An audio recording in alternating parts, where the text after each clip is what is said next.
Hello.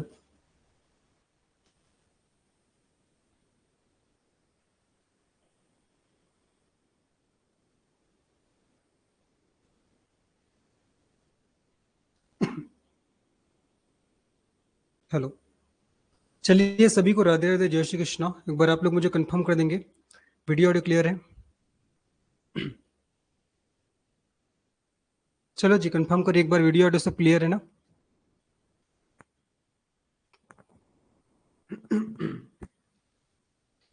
चलो, सभी को राधे राधे, जय श्री कृष्णा। वीडियो ऑडियो सबको क्लियर है ना? चलो, हर हर महादेव सभी को। शुरू करते हैं फिर आज की इस क्लास को। कल संडे था, आप लोग ने बहुत अच्छे से सभी क्लास को रिवीजन किए होंगे, है ना? और कल आप लोग का टेस्ट होगा। आज हम लोग बायोलॉजी भी खत्म कर लेंगे। कल आप लोग का क्या होगा? कल आप लोग का टेस्ट होगा, जो अभी तक हम लोग पढ़े हैं उसका। ठीक है, चलो। तो शुरू करते हैं आज की इस क्लास को हम लोग। शुरू करते हैं आज की इस क्लास को। तो आज हम लोग सबसे पहले क्या पढ़ेंगे? आज हम लोग को सबसे पहले पढ़ना है जो लास्ट क्लास में हम लोग पढ़े थे, प्लांट टिश्यू। प्लांट टिश्यू के बारे में हम लोग पहले पढ़ेंगे। तो चलिए, सब इधर फोकस फोकस करिए, सब है ना? सबको इधर कॉन्सेंट्रेट करना है। चलो, अब मैं एक नया टॉपिक पढ़ाना प्रारंभ कर रहा हूँ, जिसका नाम है आपका प्लांट टिश्यू। यही हम लोग लास्ट क्लास में साथ पढ़ रहे थे। चलो जी, प्लांट टिश्यू।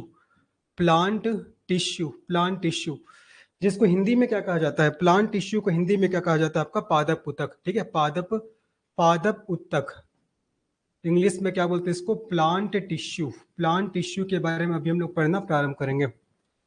जहां तक मैंने लास्ट क्लास में एक इंट्रोडक्शन दे दिया था, किसे टिश्यू कहा जाता है, ये सब जहां तक मैंने बता दिया था। चलो वापस से बताते चलता हूँ, स्टार्टिंग से पढ़ाता हूँ।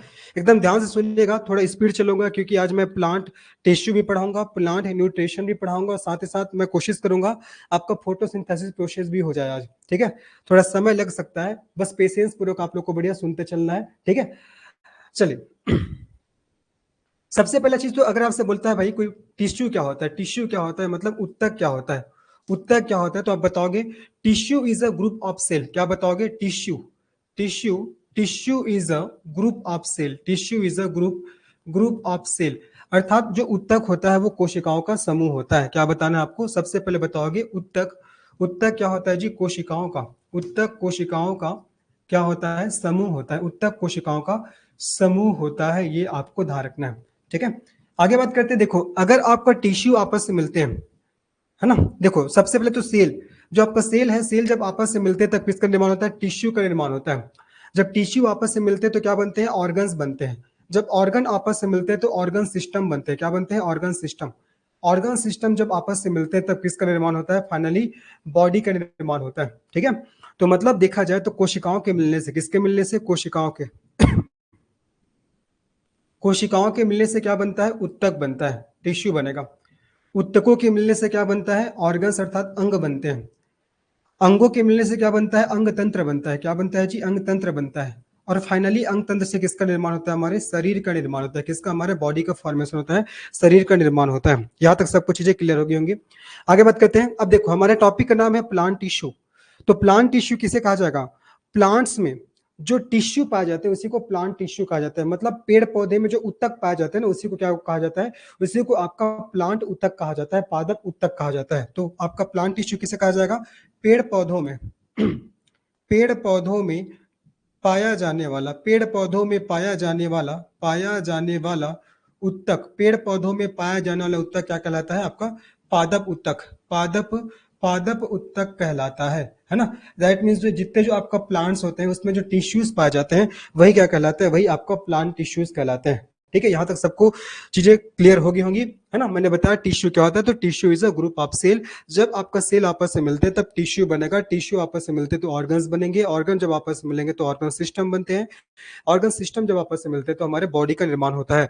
तो प्लांट्स में जो टिश्यू पाए जाते हैं उसी को प्लांट टिश्यू कहते हैं, है ना? पेड़ पौधे में जो उत्तक पाए जाते हैं उसी को आपका पादप उत्तक कहा जाता है। चलिए, अब हम लोग पढ़ना प्रारंभ करते हैं। ये तो मैंने जनरल इंट्रोडक्शन दिया, पादप उत्तक क्या होता है।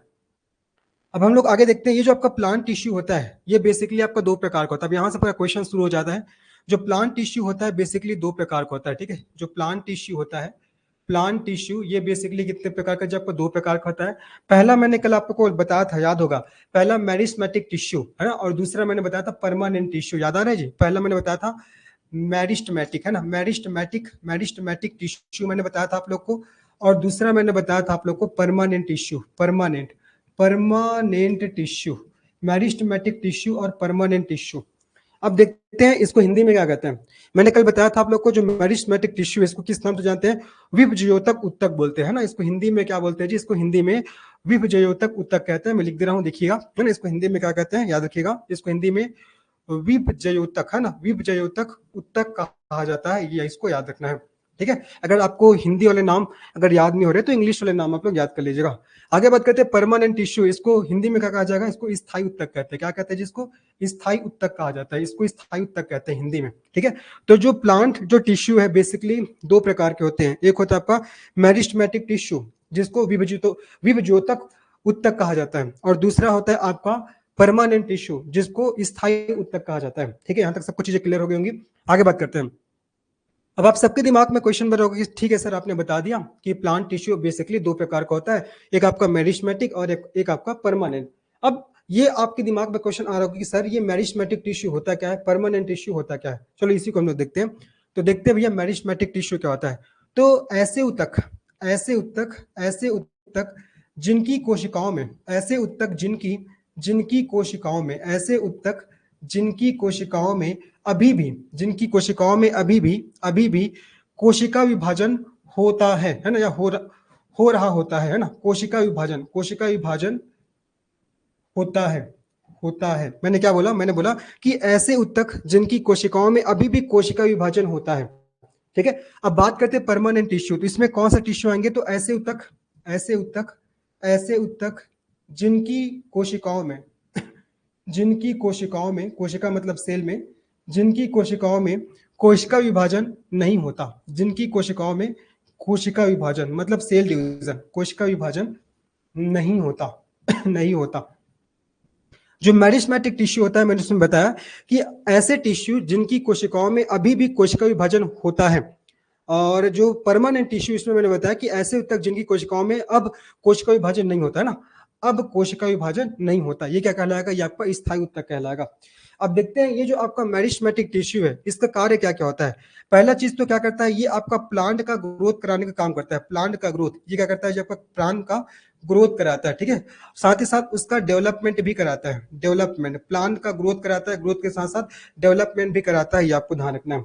आगे बात करते हैं, ये जो परमानेंट टिश्यू है इसका मेजर फंक्शन क्या होता है, इसका मेजर फंक्शन होता है, ये क्या करता है, ये फूड को, है ना, फूड हो गया, वाटर हो गया, इसको स्टोर करने का कार्य करता है, फूड और वाटर को स्टोर, है ना, स्टोर करने का कार्य करता है, ये आपको ध्यान रखना है। साथ ही साथ जो आपका मिनरल्स है ना, जो मिनरल्स है उसको क्या करता है, ट्रांसपोर्ट करने का कार्य करता है, मिनरल्स को ट्रांसपोर्ट करने का भी कार्य करता है। इसी स्थायी उत्तक में आता है आपका क्या जी, आपका जाइलम और फ्लोएम, है ना। तो याद रखना आपका फूड और वाटर को स्टोर करने का काम करता है, साथ ही साथ मिनरल्स को, मिनरल्स के साथ साथ जो आपका फूड हो गया, साथ ही साथ जो आपका वाटर हो गया, इनको क्या करने का काम करता है, ये ट्रांसपोर्ट करने का कार्य करता है। यहाँ तक सबको चीजें क्लियर हो गई होंगी, यहाँ तक सबको चीजें क्लियर हो गई होंगी जहां तक मुझे लग रहा है। मैंने बोला भाई कि मेरिस्टेमेटिक टिश्यू वे टिश्यू होते हैं जिनके कोशिकाओं में अभी भी कोशिका विभाजन होता है, जिनके कोशिकाओं में अभी भी कोशिका विभाजन होता है। और ये क्या करते हैं, ये प्लांट का ग्रोथ कराते हैं, डेवलपमेंट। जाहिर सी बात है, देखो जब सेल डिवीजन होता है तभी तो बॉडी का ग्रोथ होता है। तो जब सेल डिवीजन अभी भी हो रहा है दैट मींस क्या, बॉडी का ग्रोथ अभी भी हो रहा है। तो यहाँ क्या होता है, यहाँ आपका बॉडी का ग्रोथ होता है, कौन से टिश्यू में, मेरिस्टेमेटिक टिश्यू में, है ना। याद रखना इसी टिश्यू के कारण, इसी टिश्यू के कारण क्या होता है, प्लांट का जो हाइट होता है ना, प्लांट का जो हाइट होता है, हाइट ये क्या होता है, जब आपका बढ़ता है, जाहिर सी बात है जब सेल डिवीजन हो रहा है तो जाहिर सी बात है जी हाइट तो बढ़ेगा ही बढ़ेगा।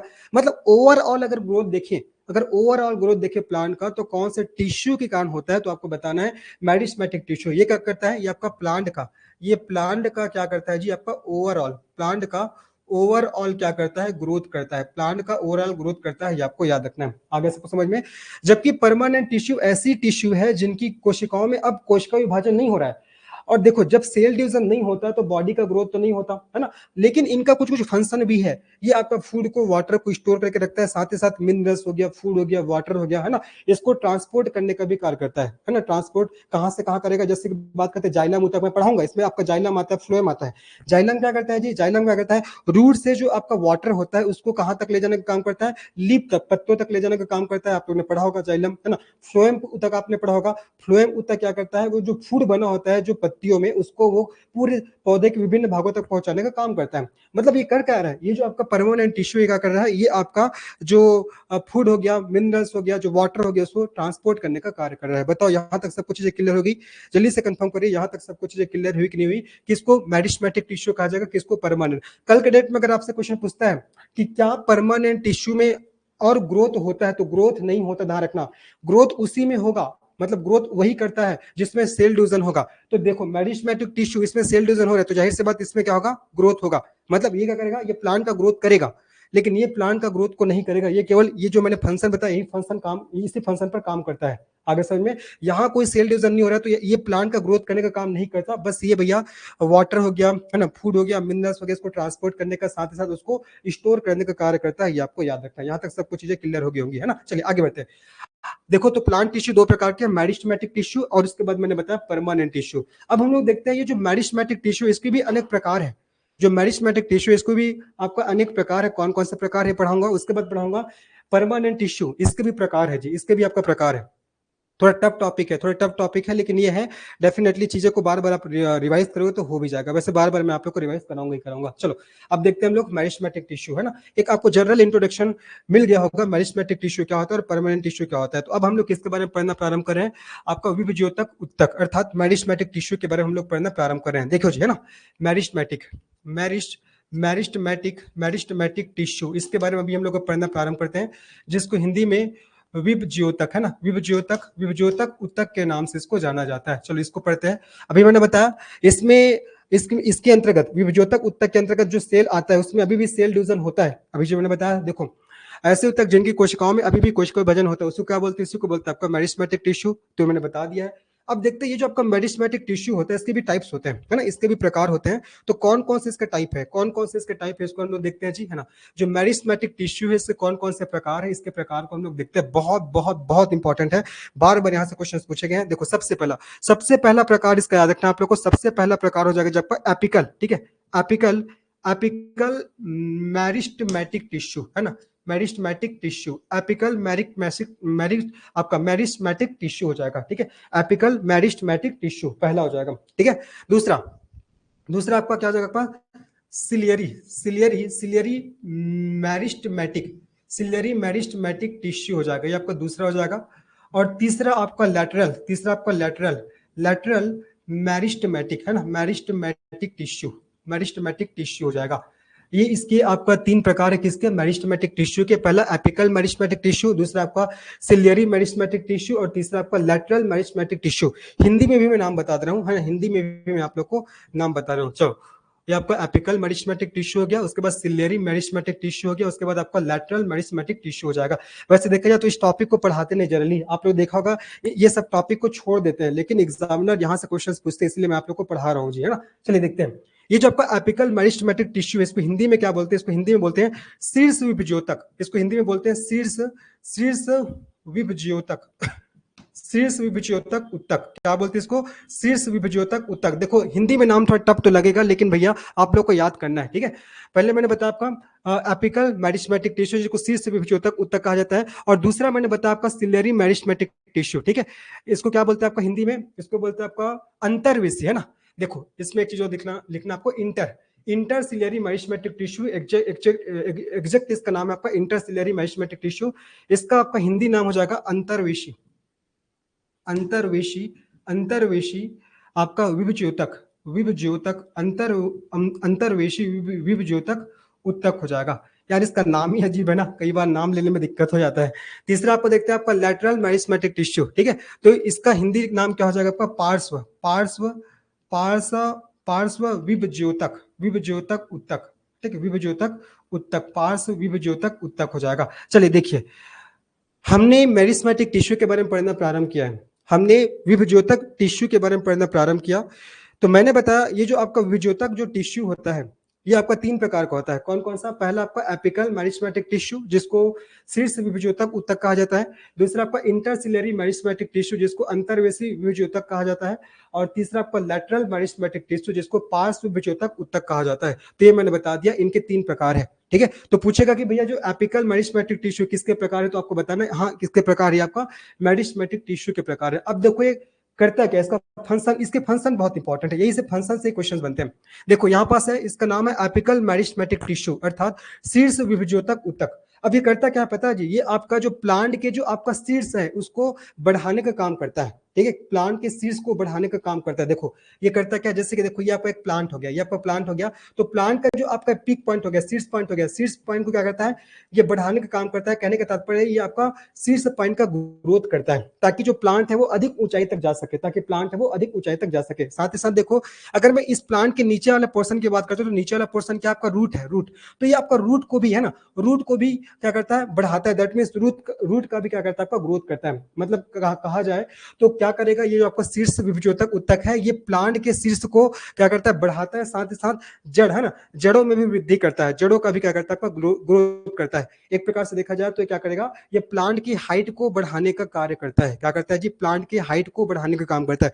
नाम समझ में, शीर्ष विभज्योतक ऊतक, शीर्ष मतलब ऊपर से शीर्ष की बात कर रहे हैं और नीचे से शीर्ष की बात कर रहे हैं। अगर नीचे से शीर्ष की बात करेंगे तो रूट की बात हो गया, ऊपर से शीर्ष मतलब आपका सबसे ऊपर वाला हिस्सा हो जाएगा, ठीक है। तो ये करता क्या है, ओवरऑल देखा जाए तो ये आपका प्लांट की हाइट को बढ़ाने का काम करता है। किसकी हाइट को, जब आपका प्लांट की हाइट को बढ़ाने का कार्य करता है, ये आपको याद रखना। चलिए देखते हैं हम लोग। अब इसका मैं फंक्शन लिख रहा हूँ ना, इसका फंक्शन लिख रहा हूँ। चलो जी, बढ़िया पेशेंस रखते हुए आप लोगों को सुनना है क्लास को। बहुत थोड़ा टफ टॉपिक है, टफ टॉपिक है हाँ, लेकिन बार बार रिवाइज करेंगे तो हो जाएगा। चलिए देखिए, इसका फंक्शन की बात करते हो, इसका फंक्शन हो जाएगा, ये प्लांट में शीर्ष एवं रूट वाले भाग का ग्रोथ करता है। जस्ट मैं बताया अभी है ना, ये प्लांट में शीर्ष एवं प्लांट में शीर्ष एवं रूट वाले भाग का, रूट वाले अर्थात जड़ वाले, रूट वाले भाग का क्या करता है, भाग का ग्रोथ करता है। रूट वाले भाग का ग्रोथ करता है। ये पहला चीज, इसके बारे में ध्यान रखना।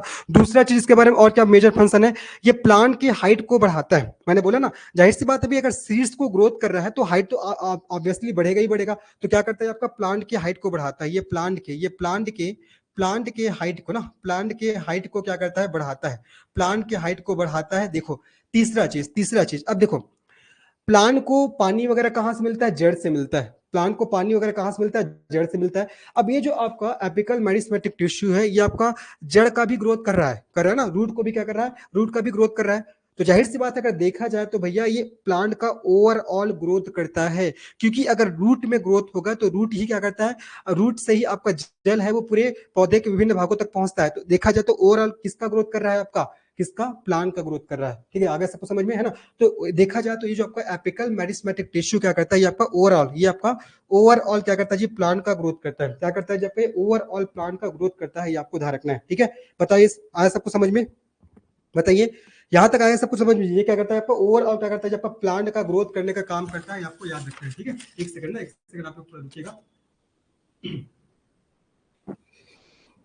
ठीक है, चलो, तो ये क्या कर रहा है, आपका ओवरऑल प्लांट का ग्रोथ करता है जी। ओवरऑल प्लांट का क्या करता है, आपका ग्रोथ करता है। ओवरऑल प्लांट का ग्रोथ करने का ये कार्य करता है। ठीक है, अब चलिए, ये आप लोग को पता लग गया होगा एपिकल मेरिस्टेमेटिक टिश्यू के बारे में। मैंने बताया जो एपिकल मेरिस्टेमेटिक टिश्यू है, ये प्लांट में शीर्ष एवं रूट वाले भाग का ग्रोथ करता है, प्लांट की हाइट को बढ़ाता है, साथ ही साथ प्लांट के ओवरऑल ग्रोथ करने का कार्य करता है। ठीक है, आगे बात करते हैं। अब देखो, इंटरसिलरी मेरिस्टेमेटिक टिश्यू ये करता क्या है, इसके बारे में ध्यान रखना है। ये जो आपका इंटरसिलरी मेरिस्टेमेटिक टिश्यू करेगा क्या, आपने देखा होगा, जैसे कि ये प्लांट हो गया, यहाँ से सब पत्ती वगैरह चिपका रहता है, चिपका रहता है प्लांट में, पत्ती वगैरह जी। तो ये जो आपका इंटरसिलरी मेरिस्टेमेटिक टिश्यू क्या करता है, ये पत्तियों को स्टेम में चिपका कर रखता है, पत्तियों को तने में चिपका कर रखता है, मतलब पत्तियों को नीचे नहीं गिरने देता। तो कल के डेट में आपसे पूछेगा कि कौन सा आपका टिश्यू, कौन सा ऊतक है जो लिप को स्टेम से चिपका कर रखता है, तो क्या बताओगे आप, इंटरसिलरी मेरिस्टेमेटिक टिश्यू। तो ये करता क्या है, मैं इसका फंक्शन लिख रहा हूँ है ना, इसका फंक्शन मैं आप लोग को बता दे रहा हूँ जी, ये करता क्या है। तो जो आपका अंतर्वेशी विचोतक ऊतक है, यह पत्ती को तना से चिपका कर रखता है। ठीक है, चिपका कर रखता है, या पत्ती को तना से चिपका कर रखता है। कहने का तात्पर्य है, जो लीफ होता है, लीफ को किससे जी, आपका स्टेम से ना, स्टेम से चिपका कर रखता है, लीफ को स्टेम से चिपका कर रखता है। ये आपको याद रखना है, लीफ को स्टेम से चिपका कर रखता है। आगे समझ में है ना, लीफ को स्टेम से चिपका कर रखता है जी। आगे बात करते हैं। देखो अगर किसी को नेटवर्क में दिक्कत हो रहा होगा तो वापस से एक बार बैक करके वापस से वो कर लीजिएगा, ज्वाइन कर लीजिएगा, ठीक है। देखो जी अभी कुछ दिनों से मौसम खराब है ना, तो बहुत जगह नेटवर्क का इश्यू आ रहा है, आप लोग इस चीज को समझ भी रहे होंगे। चलो देखते हैं अब लेटरल मेरिस्टेमेटिक टिश्यू के बारे में देखते हैं।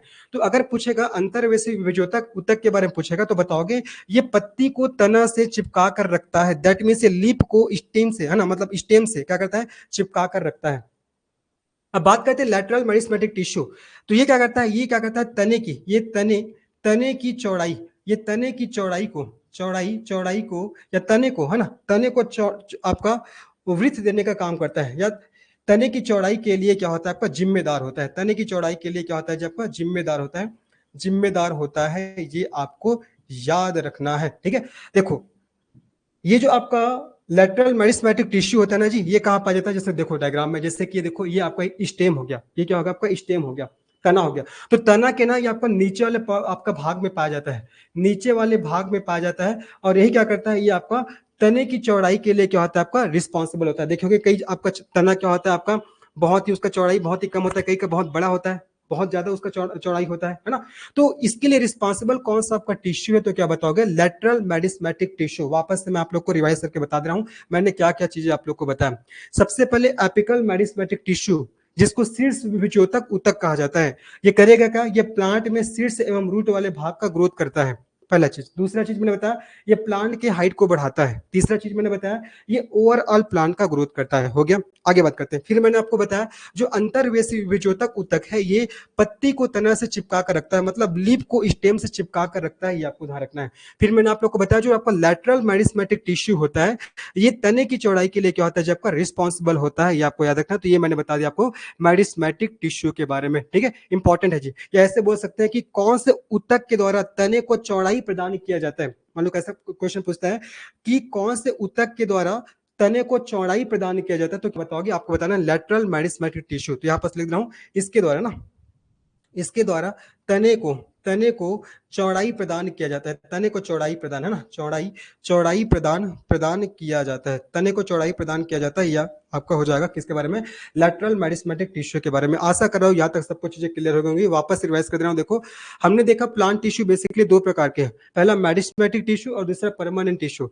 मेरिस्टेमेटिक टिश्यू वे होते हैं जिसके कोशिकाओं में अभी भी सेल डिवीजन हो रहा है या होता है, और आपका जो परमानेंट टिश्यू होते हैं ना, ऐसे टिश्यू होते हैं जिससे कोशिकाओं में आप कोशिका विभाजन होना बंद हो गया है, ठीक है। ये करेगा क्या, ये आपका फूड को, मिनरल्स को, वाटर को स्टोर करके रखता है, साथ ही साथ उसका ट्रांसपोर्टेशन करता है।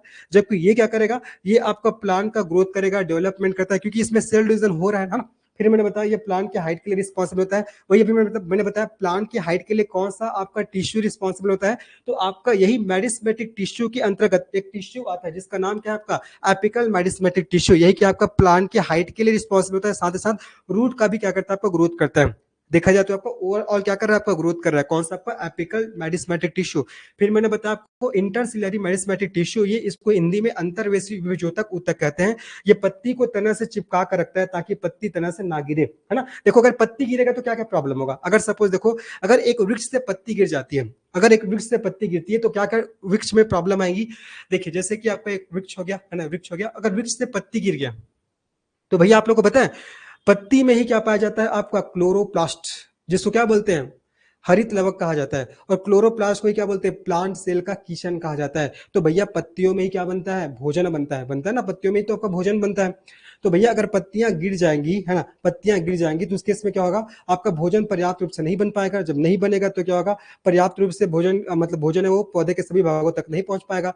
मतलब देखा जाए तो ग्रोथ क्या हो जाएगा, थोड़ा कम हो जाएगा, किसका, आपका पेड़ पौधों का, ठीक है। और लेकिन बहुत ज्यादा अमाउंट में पत्तियां गिर ही रही है तो उस केस में आपका उसका लाइफ भी बहुत ही कम हो जाएगा, किसका, आपका प्लांट्स का। इसको भी ध्यान रखना है। तो कौन सा ऐसा टिश्यू है जो आपका पत्ती को स्टेम से चिपका कर रखता है, तो आपको बताना इंटरसिलरी मेरिस्टेमेटिक टिश्यू। चलो जी अभी तक आप लोग ने प्लांट हार्मोन के बारे में तो पढ़ा है, तो मैं क्वेश्चन करता हूँ कौन सा ऐसा प्लांट हार्मोन है जो पत्तियों को पेड़ से चिपका कर रखता है। देखते हैं कौन इसका सही आंसर करता है, कौन सा ऐसा प्लांट हार्मोन है जो पत्तियों को पेड़ से चिपका कर रखता है। देखते हैं किसका सही आंसर आता है, जल्दी फटाक से बताइए, बताओ जी। बहुत बढ़िया, बहुत बढ़िया, आपका बहुत बढ़िया भूपेश जायसवाल जी, आपका सही आंसर है आपका ऑक्सीजन, है ना। मैंने हार्मोन पूछा था, हार्मोन पूछा था, बहुत बढ़िया। मतलब कई लोग आपका रिवीजन कर रहे हैं, बहुत बढ़िया ना, रिवीजन करिए अच्छे से।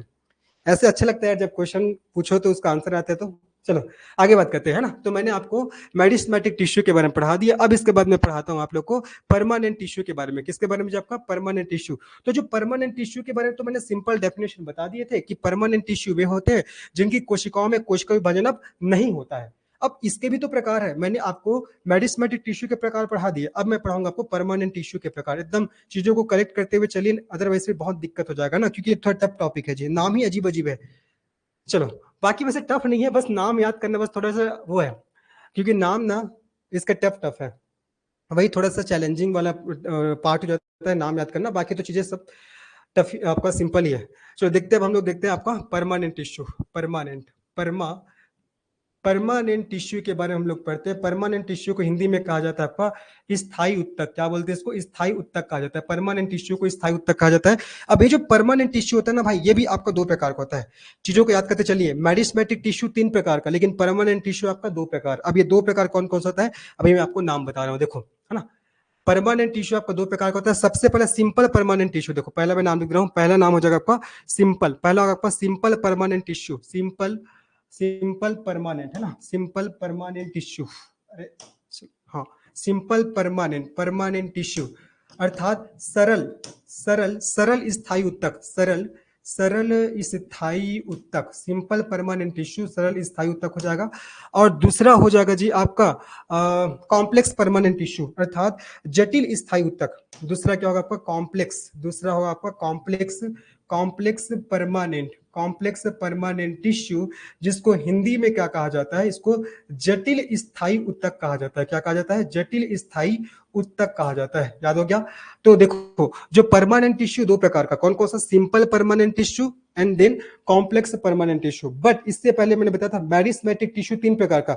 एपिकल, है ना, यहाँ पर देखो मैंने बताया था सबसे पहले आपका एपिकल मेडिस्मेटिक टिश्यू, दूसरा मैंने बताया था आपका इंटरसिलरी मेडिस्मेटिक टिश्यू सेकंड नंबर का, और तीसरा मैंने बताया था आपका लैटरल मेडिस्मेटिक टिश्यू। देखो जितना ज्यादा आप चीजों को रिवाइज करोगे उतना अच्छा होगा, है ना। इसलिए मैं बार बार पीछे भी जाता हूँ ताकि हाँ चीजें दिमाग में रहे, नहीं तो ऐसा है कि आगे बढ़ रहे हैं पीछे पूरा भूलते जा रहे हैं।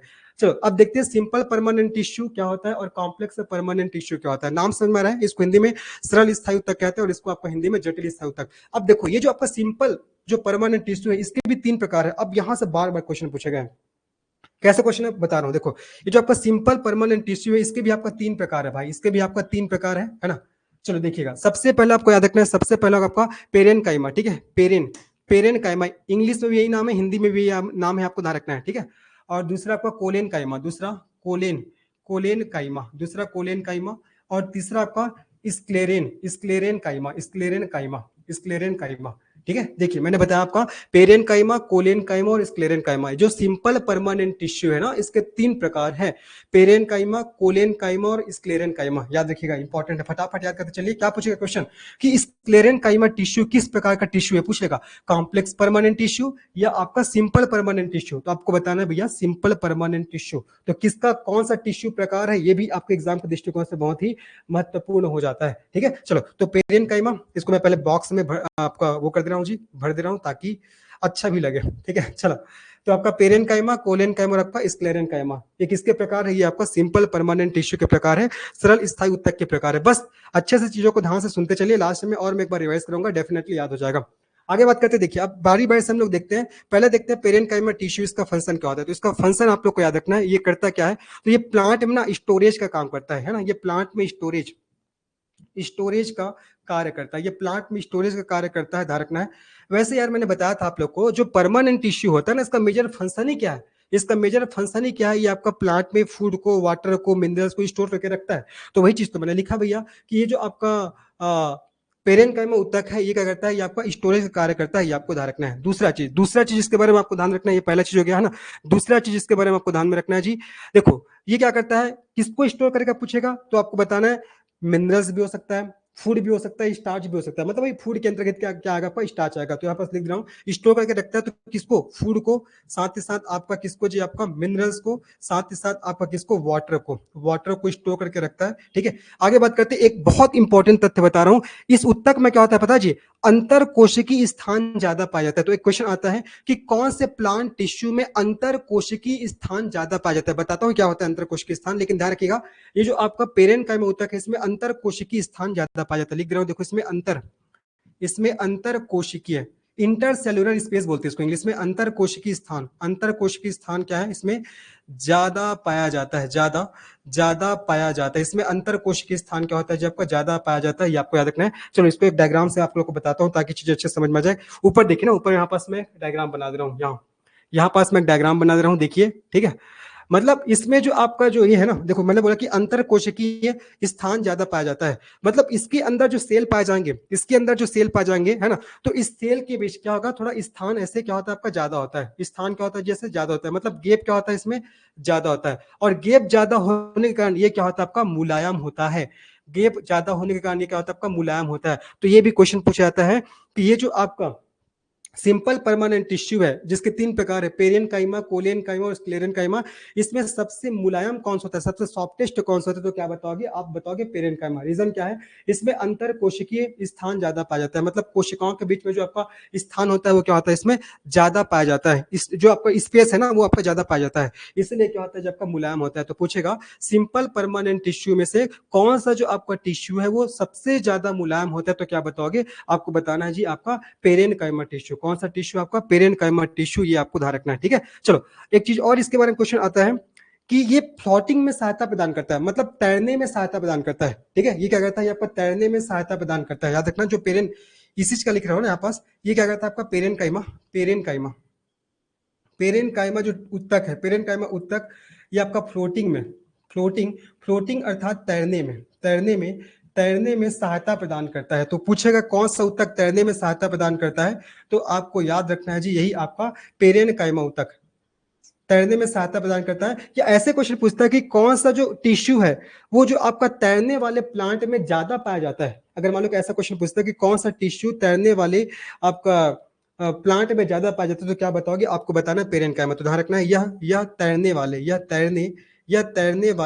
तैरने वाले प्लांट में ज्यादा पाया जाता है, यह तैरने वाले प्लांट में ज्यादा पाया जाता है। चलो तो कुछ कुछ तथ्य इसके बारे में मैंने बताया जो एग्जाम को दृष्टिकोण से इंपॉर्टेंट है। पहला चीज ये स्टोरेज का कार्य करेगा, सेकंड चीज दूसरा मैंने बताया इसमें क्या होता है अंतर कोशिकीय स्थान ज्यादा होता है, इसलिए क्या होता है आपका मुलायम होता है। फिर मैंने बताया पेरेनकाइमा उत्तक ये फ्लोटिंग अर्थात तैरने में सहायता प्रदान करता है, और ये तैरने वाले प्लांट में ज्यादा पाया जाता है, जो पेरेनकाइमा टिश्यू है ये आपका तैरने वाले प्लांट में ज्यादा पाया जाता है, ये आपको याद रखना है। आगे सबको समझ में। अब बात करते हैं, देखो ये कोलेन काइमा उत्तक, ये जो कोलेन काइमा उत्तक है ना, ये आपका प्लांट को फ्लेक्सिबिलिटी प्रदान करता है, प्लांट को फ्लेक्सिबिलिटी अर्थात लचीलापन प्रदान करता है। कौन सा उत्तक आपका, ये कोलेन काइमा उत्तक, ध्यान रखना इसके बारे में, यह प्लांट को फ्लेक्सिबिलिटी प्रदान करता है। ऊपर में लिख रहा हूं देखो, यह प्लांट को फ्लेक्सिबिलिटी प्रदान करता है, फ्लेक्सिबिलिटी प्रदान करता है। किसके बारे में बात हो रहा है आपका, कोलेन काइमा ना, प्रदान करता है, या प्लांट को फ्लेक्सिबिलिटी प्रदान करता है, ये आपको ध्यान रखना, मतलब लचीलापन, ठीक है, लचीलापन। क्वेश्चन कई बार पूछा गया है, मैंने करा भी आप लोगों को क्वेश्चन, अगर याद आ रहा होगा तो ना। तो जो कोलेन काइमा उत्तक है क्या करता है आपका प्लांट को फ्लेक्सिबिलिटी प्रदान करता है ना, लचीलापन प्रदान करता है, ये आपको याद रखना है, ठीक है, इंपॉर्टेंट है। और क्या करता है ये जो आपका कोलेन काइमा उत्तक है, ये प्लांट को सीधा खड़ा रखने में सहायता प्रदान करता है, ठीक है, ये क्या करता है प्लांट को सीधा खड़ा रखने में सहायता प्रदान करता है। ये पहला फंक्शन हो गया, यही पास लिख रहा हूं। दूसरा फंक्शन ये प्लांट को सीधा खड़ा रखने में, सीधा खड़ा रखने में क्या करता है जी, सहायता प्रदान करता है, सीधा खड़ा रखने में सहायता प्रदान करता है, ये आपको याद रखना है, ठीक है। तो चलो वापस से रिवाइज करा दे रहा हूं। जो पेरेनकाइमा उत्तक है स्टोरेज का काम करेगा, साथ ही साथ इसमें अंतर कोशिकीय स्थान ज्यादा पाया जाता है, इसलिए बहुत ही सॉफ्टेस्ट होता है, आपका मुलायम होता है। और पेरेनकाइमा उत्तक फ्लोटिंग तैरने में सहायता प्रदान करता है, इसलिए ये तैरने वाले प्लांट पे ज्यादा पाया जाता है। फिर मैंने बताया जो कोलेनकाइमा उत्तक है, ये प्लांट को फ्लेक्सिबिलिटी प्रोवाइड करता है, लचीलापन प्रदान करता है, और ये प्लांट को सीधा खड़ा रखने में सहायता प्रदान करता है। क्या करता है जी, प्लांट को सीधा खड़ा रखने में ये सहायता प्रदान करता है, इसके बारे में भी आप लोग को याद रखना है, ठीक है। तो मैंने पेरेनकाइमा बता दिया और मैंने आपको कोलेनकाइमा के बारे में बता दिया, ठीक है। चलो अब उसके बाद देखते हैं ये जो आपका स्क्लेरेनकाइमा उत्तक है, स्क्लेरेनकाइमा उत्तक ये क्या होता है, ये आपका इन दोनों जो आपका उत्तक है पेरेनकाइमा और कोलेनकाइमा, इन दोनों उत्तक से क्या होता है आपका हार्ड होता है। तो आपसे पूछेगा कि जो आपका सिंपल परमानेंट टिश्यू के अंतर्गत ऐसा कौन सा टिश्यू है जो आपका हार्ड होता है, तो क्या बताओगे, ये आपका स्क्लेरेनकाइमा उत्तक। तो इसके बारे में ध्यान रखना, अलग कलर से लिख दे रहा हूं जी, है ना। चलो देखिए ये क्या होता है, तो यह हार्ड टिश्यू होता है, यह हार्ड टिश्यू होता है, ध्यान रखना, ठीक है। यह क्या होता है जब का हार्ड टिश्यू होता है, कठोर उत्तक होता है। तो पूछेगा भैया कि जो आपका सिंपल परमानेंट टिश्यू में से कौन सा उत्तक आपका कठोर होता है, तो क्या बताओगे? आपको बताना किसके बारे में? कॉम्प्लेक्स परमानेंट टिश्यू, मतलब ये आपको सॉरी आपका स्क्लेरेनकाइमा के बारे में आपको बताना है। ठीक है, स्क्लेरेनकाइमा के बारे में आपको बताना है।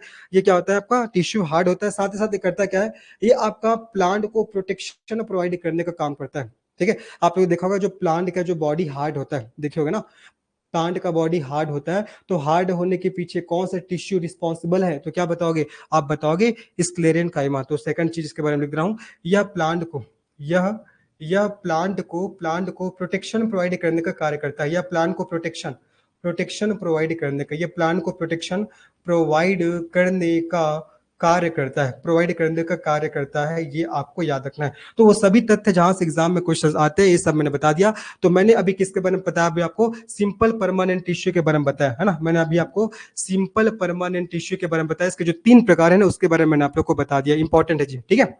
तो इसके 3 प्रकार कौन कौन है? पेरेन्काइमा, कोलेनकाइमा और स्क्लेरेनकाइमा। ठीक है। अच्छा, स्क्लेरेनकाइमा के बारे में एक चीज और आपको ध्यान रखना है, जो सीड का जो आउटर लेयर होता है, सीड का अर्थात बीज का जो आउटर लेयर होता है, वो कौन से टिश्यू का बना होता है? अगर आपसे पूछता है तो आप क्या बताओगे? स्क्लेरेनकाइमा। इसके बारे में एक और यहाँ पर नीचे लिख रहा हूँ, है ना। सीड का आउटर लेयर, सीड का आउटर लेयर किसका बना होता है? स्क्लेरेनकाइमा उत्तक का। सीड का जो आउटर लेयर है, सीड का आउटर लेयर स्क्लेरेन काइमा उत्तक का बना होता है। स्क्लेरेन काइमा उत्तक का बना होता है। चलो रिवाइज कराता हूँ, फिर चीजें क्लियर हो जाएंगी। पेरेंट काइमा उत्तक स्टोरेज का काम करेगा, साथ ही साथ इसमें अंतर कोशिकीय स्थान ज्यादा पाया जाता है और ये मुलायम ज्यादा होता है। पेरेंट काइमा उत्तक ये आपका फ्लोटेशन, अर्थात यही जो पेरेंट काइमा उत्तक है, ये आपका फ्लोटेशन में सहायता प्रदान करता है, अर्थात ये तैरने वाले प्लांट में ज्यादा पाए जाते हैं। कोलेन काइमा उत्तक ये प्लांट को फ्लेक्सिबिलिटी प्रदान करेगा, साथ ही साथ ये प्लांट को सीधा खड़ा रखने में सहायता प्रदान करता है। उसके बाद ये जो स्क्लेरेन काइमा उत्तक है, ये आपका हार्ड टिश्यू होता है, ये प्लांट को प्रोटेक्शन प्रोवाइड करेगा, साथ ही साथ ये सीड का आउटर लेयर का निर्माण करता है। सीड का आउटर लेयर का निर्माण करता है, ये आपको याद हो गया होगा। आ रहा है जी सबको समझ में कि हाज इधर हाज पास हो जा रहा है? आ रहा है ना सबको समझ में? मैं पहले से बताते टॉपिक थोड़ा सा टफ है, ये टॉपिक थोड़ा सा टफ है। आ रहा है सबको समझ में? चलो, हाँ संध्या जी, नाम थोड़ा मुश्किल है ना, नाम थोड़ा वही है, नाम ही थोड़ा इसमें टफ है, बाकी तो फिर हो जाएगा चीजें। आ रहा है ना सबको समझ में? और पहले से बता रहा हूँ भाई, आप लोग बहुत ही कम टीचर्स ये सब टॉपिक को पढ़े होंगे, ये सब टॉपिक को कोई पढ़ाता भी नहीं है, लेकिन हाँ क्वेश्चन तो यहाँ से आते हैं, क्वेश्चन यहाँ से आते हैं। चलो आगे बात करते हैं। तो ये मैंने बता दिया आपको सिंपल परमानेंट टिश्यू के बारे में, इसके 3 प्रकार बता दिए। अच्छे से ध्यान से सुनते रहिए, क्योंकि इसी की क्लास के रिगार्डिंग अंतिम में आप लोग का टेस्ट भी होगा। चलो आगे बात करते हैं। अब इसके बाद कॉम्प्लेक्स परमानेंट टिश्यू, और कल रेडी रहेंगे सब। कल आपका दोनों टाइम टेस्ट होगा। सुबह वाला टाइम में पूरा बायोलॉजी का टेस्ट होगा, मे बी 40 से 50 क्वेश्चन होंगे, और इवनिंग वाला आपका वो ऐसे आपका जो सेक्शन है, मतलब 5 बजे वाला, उसमें आपका केमिस्ट्री का टेस्ट होगा। बस भाई लाइट वगैरह बस मत हो बंद, है ना। मौसम अभी ठीक ठाक है, वैसे ही रहे मौसम, क्योंकि मौसम गड़बड़ाता है, फिर लाइट रोज बंद हो रहा था इससे पहले, आप वीक में आपने देखा भी होगा। तो कल पूरा ओवरऑल बायोलॉजी का टेस्ट है और ओवरऑल केमिस्ट्री का टेस्ट है, जहां तक मैंने पूरा पढ़ाया है। और सबका बहुत अच्छा नंबर आना चाहिए, और सबको प्रेजेंट रहना है, पहले से बता रहा हूँ, सबको प्रेजेंट रहना है। चले, तभी तो आप लोग एनालिसिस कर पाओगे कि आपने जितना पढ़ा है आपसे क्वेश्चन बन पा रहा है नहीं बन पा रहा है। चलो देखते हैं जी, ना। अब इसके बाद हम लोग क्या देखेंगे? हमने देखा भैया, ये जो कॉम्प्लेक्स परमानेंट टिश्यू है, अब इसके भी 2 प्रकार होंगे। अभी मैंने आपको सिंपल परमानेंट टिश्यू के 3 प्रकार बताए, अब कॉम्प्लेक्स परमानेंट टिश्यू जो है ना, इसके भी प्रकार होते हैं। कौन कौन से प्रकार होते हैं देखते हैं। चलो, तो मैं पहले हेडिंग डाल दे रहा हूँ, कॉम्प्लेक्स परमानेंट टिश्यू। कॉम्प्लेक्स मतलब आपका बुधवार से दोनों नया सब्जेक्ट शुरू होगा। बुधवार से आपका फिजिक्स और इंडियन ज्योग्राफी शुरू होगा, कल आपका टेस्ट हो जाएगा। तो कॉम्प्लेक्स परमानेंट टिश्यू देखिए, कॉम्प्लेक्स परमानेंट टिश्यू, अर्थात आपका जटिल स्थायी उत्तक। ठीक है, जटिल स्थायी उत्तक, इसके बारे में अभी हम लोग जानेंगे। तो ये जो परमानेंट आपका कॉम्प्लेक्स परमानेंट जो टिश्यू होता है ना, इसके भी आपका 2 प्रकार होते हैं। इसके बारे में तो सबने पढ़ा भी है, और यही से क्वेश्चन आते भी है। ये 2 प्रकार कौन कौन सा पता होगा आप लोग को? पहला तो आपका जाइलम, ठीक है, जाइलम, ठीक है। और दूसरा क्या होगा जी? आपका फ्लोएम। दूसरा क्या होगा आपका? फ्लोएम, जाइलम और फ्लोएम। ठीक है। अभी देखो, ये जो आपका जाइलम और फ्लोएम दोनों जो टिश्यू होते हैं ना, दोनों संवहनी ऊतक है, ध्यान रखना। ये दोनों आपका जाइलम एवं फ्लोएम, जाइलम एवं फ्लोएम दोनों ऊतक जाइलम एवं फ्लोएम दोनों ऊतक संवहनी ऊतक है। दोनों ऊतक क्या है आपका? संवहनी है, संवहनीय ऊतक है, संवहनी ऊतक है। क्यों बोल रहा हूं, इसका मीनिंग क्या होता है भी समझ में आ जाएगा। ठीक है, जाइलम एवं फ्लोएम दोनों क्या आपका एक संवहनी ऊतक है, ध्यान रखना। तो क्वेश्चन आपसे पूछेगा कि आपका कौन सा ऊतक संवहनी ऊतक है, तो क्या बताओगे? जाइलम और फ्लोएम। क्यों है अभी पता लग जाएगा। अब देखते हैं जाइलम ऊतक के बारे में, आखिर जाइलम ऊतक इसका फंक्शन क्या है और फ्लोएम ऊतक का फंक्शन क्या है। देखो मैं जिस तरीके से याद करूंगा उस तरीके से याद करिएगा। जैसे जाइलम जैसे आपको जल याद रखना है, जैसे जाइलम और जैसे क्या याद रखना है आपको? जल याद रखना है। आपका फर्स्ट से फ्लोएम और फर्स्ट से क्या याद रखना है आपको? फूड याद रखना है। क्या याद रखना है जी? आपका फूड याद रखना है। अब देखिए ये जो आपका जाइलम टिश्यू होता है, ये जो आपका जाइलम ऊतक होता है, ये करता क्या है? ये आपका जल को जड़ से, है ना, जल को जड़ से पत्तियों तक फैलाने का कार्य करता है, पत्तियों तक ले जाने का कार्य करता है। आप बताओगे xylem tissue, xylem tissue, xylem ऊतक जल को जड़ से पत्तियों तक आपका ले जाने का कार्य करता है, मतलब क्या कर रहा है? ये आपका वाटर का ट्रांसपोर्टेशन कर रहा है, इसीलिए क्या बोलते हैं इसको? संवहनी ऊतक कहते हैं। मतलब ये भी ट्रांसपोर्टेशन का काम कर रहा है। क्या कर रहा है ये? आपका जल को जड़ से पत्तियों के विभिन्न भागों तक पहुंचाएगा। देखो फिर पत्ती क्या करेगी? ये जो पत्तियां हैं, जो पत्ती है, इसी पत्ती में तो क्या पाया जाता है? क्लोरोप्लास्ट, इसी को तो क्या बोलते हैं? प्लांट सेल का किचन कहा जाता है। तो जो आपका जल है ये पत्तियों में जाएगी, तभी पत्तियां उस जल का यूज करके, सनलाइट का यूज करके, क्लोरोफिल का यूज करके क्या बनाएगी? ग्लूकोज का निर्माण करेगी, मतलब अपने लिए फूड का निर्माण करेगी। और कौन सा गैस प्रोड्यूस करती है, कौन सा गैस मुक्त करती है? ऑक्सीजन गैस मुक्त करती है। उसी ऑक्सीजन गैस को हम लोग क्या करते हैं? श्वसन के रूप में ग्रहण करते हैं। ठीक है, तो देखो ये आपका जाइलम ऊतक जल को जड़ से पत्तियों तक ले जाने का कार्य करता है। ये आपको ध्यान रखना है, बहुत ही ज्यादा ये इंपॉर्टेंट है। ठीक है, और याद रखना ये जो आपका जाइलम ऊतक है ये अपवर्ड डायरेक्शन में काम करता है। ये ध्यान रखिएगा, बहुत इंपॉर्टेंट जो बता रहा हूँ। ये केवल अपवर्ड डायरेक्शन में काम करता है। क्या करता है? ये केवल, है ना, ये केवल अपवर्ड डायरेक्शन में, ये केवल अपवर्ड डायरेक्शन में क्या करता है जी? कार्य करता है। अपवर्ड डायरेक्शन में कार्य करता है, ये केवल अपवर्ड डायरेक्शन में काम कार्य करता है। मतलब जो आपका जाइलम ऊतक है वो जड़ से जल को ऊपर की ओर ले जा रहा है, पत्तियों की ओर ले जा रहा है, मतलब अपवर्ड डायरेक्शन में क्या कर रहा है? आपका काम कर रहा है। आपने देखा होगा, जैसे कि देखो, है ना, ये आपका रूट हो गया, ये आपका रूट हो गया, है ना। अब इधर पत्तियां वगैरह है, ये पूरा पत्तियां वगैरह है, ये है ना पत्तियां वगैरह। तो आपका जाइलम ऊतक क्या करेगा? रूट से वाटर को, ये आपका रूट है, तो रूट से वाटर को कहाँ? आपका पत्तियों में ना, रूट से वाटर को पत्तियों में ले जाने का कार्य करेगा। कहाँ? पत्तियों में ले जाने का काम करेगा। मतलब ये अपवर्ड डायरेक्शन में क्या कर रहा है? कार्य कर रहा है। अब हम लोग बात करते हैं, अब हम लोग किसके बारे में बात करेंगे? फ्लोएम ऊतक। अब हम लोग बात करेंगे जी फ्लोएम ऊतक के बारे में। तो फ्लोएम ऊतक क्या करता है? ये आपका फूड को ट्रांसफर करने का काम करता है। ठीक है, अब देखो पत्तियां क्या करी? पत्तियों ने भोजन का निर्माण कर लिया, पत्तियों में फोटोसिंथेसिस का प्रोसेस हुआ, प्रकाश संश्लेषण का प्रोसेस हुआ, तो पत्ती क्या कर लिए? अपने लिए फूड का निर्माण कर लिए। तो जो फूड बना है पत्तियों में, उसको फ्लोएम ऊतक के द्वारा पौधे के विभिन्न भागों तक पहुंचाया जाता है। तो ध्यान रखना आपका, पत्तियों में बने भोजन को ना, पत्तियों में बने फ्लोएम ऊतक द्वारा पौधे के विभिन्न भागों में पहुंचाया जाता है। पौधे के विभिन्न भागों में क्या किया जाता है जी? पहुंचाया जाता है, विभिन्न भागों में पहुंचाया जाता है। लेकिन यहाँ पर देखो, जो जाइलम ऊतक है केवल अपवर्ड डायरेक्शन में काम करता है, और ये दोनों डायरेक्शन में काम करता है। ऐसा नहीं कि जो आपका फ्लोएम ऊतक है केवल आपका भोजन को ऊपर के साइड ही ले जाएगा, ऐसा नहीं करता।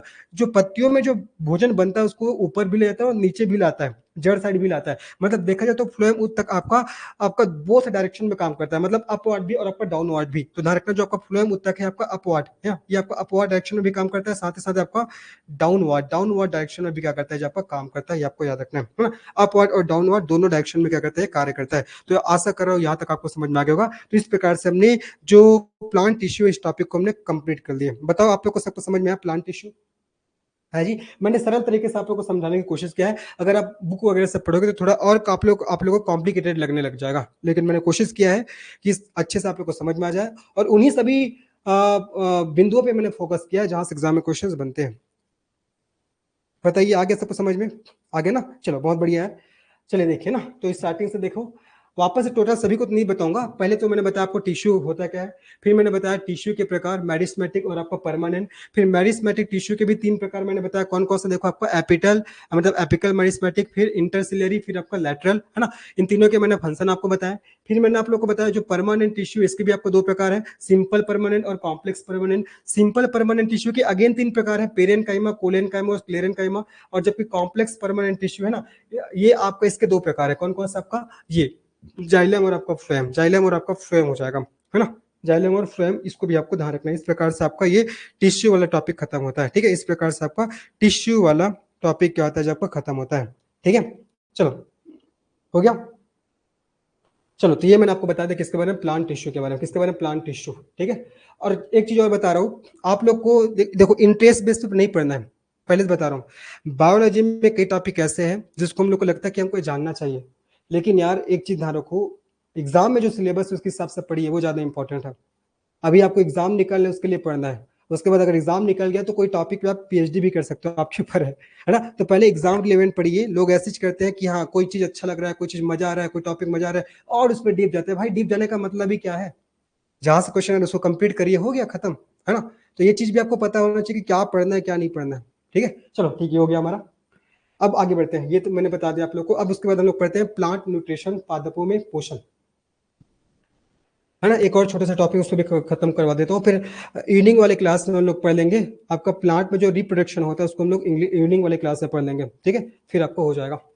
और कुछ मिसलेनियस टॉपिक होंगे तो मैं और ध्यान मतलब और करा दूंगा इवनिंग वाले क्लास में। चलो अब हम लोग देखते हैं plant nutrition, plant nutrition, plant plant nutrition, nutrition plant nutrition, अर्थात आपका पादप पोषण, पादप पोषण, पादप पोषण, ठीक है। अगर बात करते हैं पोषण के बारे में, अगर मैं न्यूट्रिशन के बारे में बात करता हूँ, तो जो पोषण के 2 मूड होते हैं, पोषण के 2 मूड होते हैं, ये 2 मूड कौन कौन से, एक होता है आपका ऑटोट्रॉप और एक होता है आपका हेट्रोट्रॉप। चलो ठीक है, तो इसी को मैं लिख दे रहा हूँ। देखो पोषण की 2 विधियां हैं, 2 मूड है पोषण की 2 विधियां हैं, पोषण की 2 विधियां हैं, 2 मूड है, 2 विधियां हैं। अब ये 2 विधियां कौन कौन सा है, पहला हो जाएगा आपका, पहला आपका ऑटोट्रॉफ, ऑटोट्रॉफ, है ना। और दूसरा होगा जब का हेट्रोट्रॉफ, हेट्रो हेट्रोट्रॉफ, ऑटोट्रॉफ और हेट्रोट्रॉफ। ऑटोट्रॉफ को क्या बोलते हैं, स्वपोषी पोषण, इसको बोलते हैं आपका स्वपोषी, स्वपोषी पोषण, स्वपोषी पोषण, ठीक है। और इसको बोलते हैं परपोषी पोषण, परपोषी, परपोषी पोषण, स्वपोषी पोषण और परपोषी पोषण। अब जानते हैं भैया ये आपका स्वपोषी पोषण क्या होता है और आपका परपोषी पोषण क्या होता है, ठीक है। स्वपोषी पोषण और परपोषी पोषण ये हम लोग देखेंगे। चलो स्वपोषी पोषण और परपोषी पोषण इसको हम लोग देखते हैं। देखिए अब देखते हैं भैया स्वपोषी, स्वपोषी, स्वपोषी पोषण, स्वपोषी पोषण ये क्या कहलाता है। तो ऐसे पोषण, ऐसे पोषण, ऐसे पोषण जिसमें जिसमें प्लांट, जिसमें प्लांट अपने लिए भोजन का निर्माण स्वयं करते हैं, अपने लिए, अपने लिए, अपने लिए भोजन का निर्माण स्वयं करते हैं। ऐसे पोषण जिसमें प्लांट अपने लिए भोजन का निर्माण स्वयं करते हैं, भोजन का निर्माण स्वयं करते हैं ना, स्वयं, स्वयं करते हैं, स्वयं करते हैं, क्या कहलाते हैं आपका, स्वपोषी पोषण कहलाते हैं, स्वपोषी, स्वपोषी पोषण, स्वपोषी पोषण कहलाते हैं, ठीक है, स्वपोषी पोषण कहलाते हैं। अब मैंने बताया कि ऐसे पोषण जिसमें प्लांट अपने लिए भोजन का निर्माण स्वयं करते हैं। तो आपके दिमाग में क्वेश्चन आ गया कि सर ठीक है प्लांट अपने लिए भोजन का निर्माण स्वयं तो करते हैं, लेकिन कौन से प्रोसेस के थ्रू करते हैं, तो कौन से प्रोसेस के थ्रू करते हैं, थ्रू आपका प्रकाश संश्लेषण, मतलब प्रकाश संश्लेषण, प्रकाश संश्लेषण, प्रकाश संश्लेषण की प्रक्रिया के द्वारा, कौन से प्रोसेस के द्वारा, प्रकाश संश्लेषण की प्रक्रिया द्वारा क्या करते हैं लोग, अपने लिए भोजन का निर्माण करते हैं। जैसे एग्जाम्पल की बात करता हूँ, है ना, उदाहरण के बारे में, उदाहरण देखते हैं हम लोग। नीली हरी शैवाल, नाम सुनो जी, नीली हरी शैवाल, ग्रीन आपका ब्लू ग्रीन एल्गी, है ना, ब्लू ग्रीन एल्गी, नीली हरी शैवाल, नीली हरी शैवाल। और अगर पूछेगा कि सबसे पहले प्रकाश संश्लेषण करने वाले जीव आपको बताना है, तो यही आपका नीली हरी शैवाल।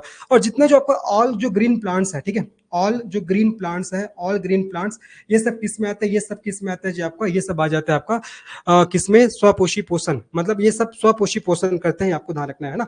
जो जितने जो आपका ग्रीन प्लांट्स होते हैं सभी स्वपोषी पोषण करते हैं, मतलब ये सभी अपने लिए भोजन का निर्माण स्वयं करते हैं। पूछेगा कि सबसे पहले फोटोसिंथेसिस प्रोसेस करने वाली आपका, सबसे पहले फोटोसिंथेसिस प्रोसेस करने वाले जीव का नाम अगर ऐसा पूछता है तो क्या बताओगे, आपको बताना है नीली हरी शैवाल। और अगर ऐसा क्वेश्चन पूछता है कि सबसे ज्यादा फोटोसिंथेसिस प्रोसेस कहाँ होता है, सबसे ज्यादा प्रकाश संश्लेषण की प्रक्रिया कहाँ होता है, तो आपको बताना है सी में, अर्थात समुद्र में। कहाँ जाए आपका, समुद्र में, ठीक है। तो यहाँ पास लिख रहा हूँ देखो, समुद्र में, समुद्र में जो फोटोसिंथेसिस का प्रोसेस होता है वो क्या होता है आपका सर्वाधिक होता है, ठीक है। तो ये आपका क्या हो जाएगा आपका स्वपोषी पोषण, मतलब auto top mood off nutrition, ये आपका स्वपोषण हो जाए, स्वपोषी पोषण हो जाएगा।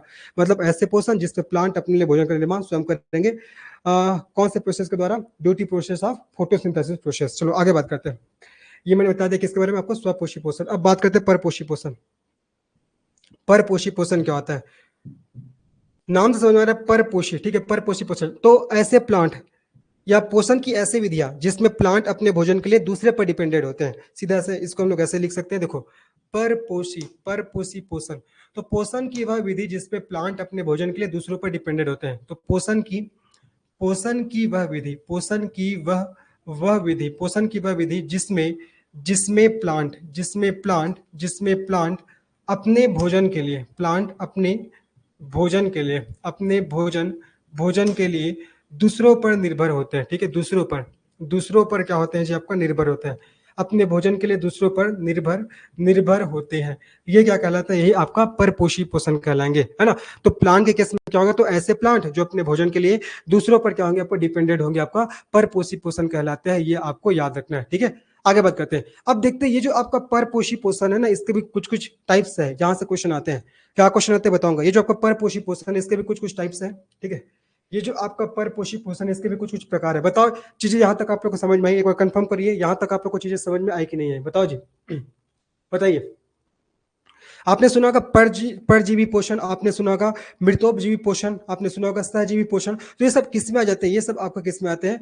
ये आपका परपोषी पोषण के अंतर्गत आते हैं, ठीक है। तो इसमें देखिए, इसमें क्या क्या आ जाएगा? इसमें आपका परजीवी पोषण, इसमें पहले तो आपका परजीवी पोषण हो जाएगा, परजीवी पोषण। दूसरा होगा आपका मृतोपजीवी पोषण, ठीक है, मृतोपजीवी पोषण। परजीवी पोषण हो गया है ना, दूसरा आपको क्या होगा? आपका मृतोपजीवी पोषण हो जाएगा। और तीसरा तीसरा तीसरा आपको याद रखना है, तीसरा हो जाएगा जी आपका, तीसरा हो जाएगा आपका सहजीवी, है ना। तीसरा आपका सहजीवी, सहजीवी क्या होगा? आपका पोषण, सहजीवी आपका पोषण, याद रखना है। एक और इसमें एक और आपको लिख लेना है, चौथा आपका कीटभक्षी, कीटभक्षी पोषण। नाम से समझ में आ रहा है, कीटभक्षी पोषण मतलब ऐसे प्लांट जो कीटों का भक्षण करेंगे। देखो कुछ प्लांट में क्या होता है पता है, नाइट्रोजन की कमी हो जाता है।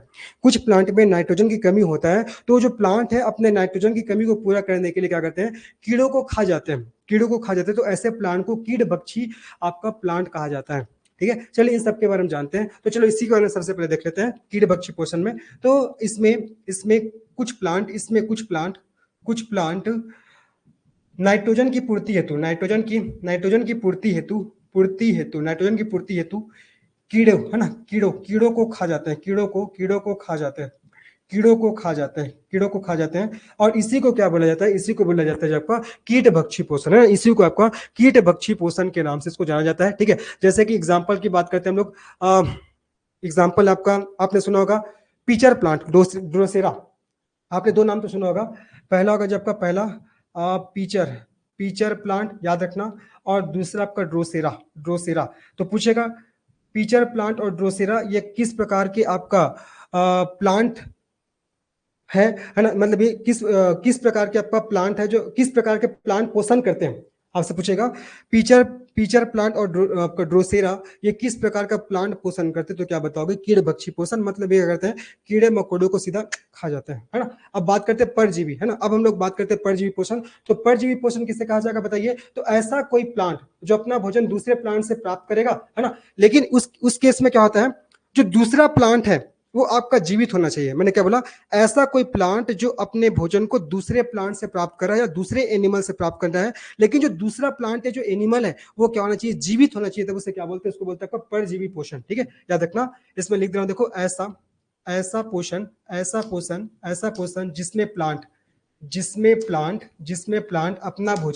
जिसमें प्लांट अपना भोजन किसी दूसरे प्लांट या जीव से, किसी दूसरे प्लांट या जीव से प्राप्त करता है। जीव से क्या करता है जी? प्राप्त करता है। लेकिन शर्त क्या है? शर्त ये है, ध्यान रखना, शर्त क्या है? वो जो दूसरा प्लांट या जो जीव है ना, वो क्या होना चाहिए? वो आपका जीवित होना चाहिए, ठीक है। कंडीशन क्या है? जो दूसरा प्लांट या जो आपका जीव है वो क्या होना चाहिए आपका जीवित होना चाहिए, वो क्या होना चाहिए आपका जीवित होना चाहिए। इसको क्या बोलेंगे, इसको बोला जाएगा परजीवी पोषण। ध्यान रखिएगा, ऐसा पोषण जिससे प्लांट अपना भोजन किसी दूसरे प्लांट या जीव से प्राप्त करेगा, और शर्त यह है कि जो आपका दूसरा प्लांट है जो जीव है ना वो क्या होना चाहिए, वो आपका जीवित होना चाहिए, वो क्या होना चाहिए आपका जीवित होना चाहिए, ये आपको ध्यान रखना है। ये दोनों इंपॉर्टेंट ना, पिचर प्लांट और ड्रेसेरा, ये किस प्रकार के पोषण के एग्जाम्पल पूछेगा तो क्या बताओगे, कीट भक्षी पोषण। अब देखो परजीवी पोषण, इसका मैं एग्जाम्पल बता रहा हूँ, सबने आपको पढ़ा होगा जो इंपॉर्टेंट है, अमरबेल, अमरबेल कस्केडा है ना, याद रखना अमरबेल इसका एग्जांपल है जी, अमरबेल है ना, अमरबेल जिसको इंग्लिश में किस नाम से जानते हैं, कस्केडा, ठीक है, कस्केडा कहा जाता है।